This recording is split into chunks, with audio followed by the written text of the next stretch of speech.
Drama en IndyCar, et oui, laisse-moi t'en parler. Et oui, ce week-end a eu lieu le Grand Prix de Nashville, malheureusement suite aux intempéries. Le Grand Prix, qui devait avoir lieu le dimanche soir, a eu lieu le lundi soir. Malheureusement, plusieurs spectateurs, plusieurs fans de IndyCar ont payé leur billet plus de 100 $, ont dû décaler leur billet d'avion, leur jour de retour, étant donné que la course a eu lieu le lundi soir. Pardon, elle a eu lieu le lundi après-midi, mais lundi soir pour nous. Malheureusement, c'est là où le drama arrive. Étant donné que plusieurs personnes étaient censées aller voir le Grand Prix jusqu'au dimanche soir, plusieurs personnes n'ont pas pu décaler leurs avions ou leur hôtel ou je ne sais pas quoi.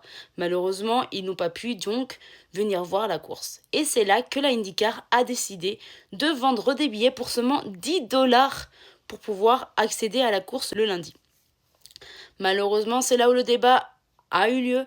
Des fans n'ont pas été d'accord sur le fait qu'ils ont dû payer plus de 100 $ pour pouvoir avoir un billet pour le Grand Prix, alors que clairement la IndyCar le revend pour 10 €.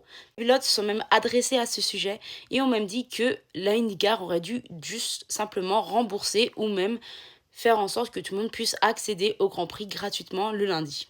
Même des personnes qui travaillent dans l'IndyCar ont eu des propos à l'encontre des fans qui disaient comme quoi on n'avait pas besoin de les rembourser, que c'est pas parce que tu achetais quelque chose en avance que tu vas te faire rembourser le jour où le même objet serait en solde. Voilà, je ne vais viser personne, mais je sais pas votre avis sur ça, mais moi je trouve ça un peu dégueu que les fans ont payé énormément, c'est pas non plus la F1, mais ont payé pour aller voir un Grand Prix et au final, ils revendent la même place pour seulement 10 $. C'est juste méchant.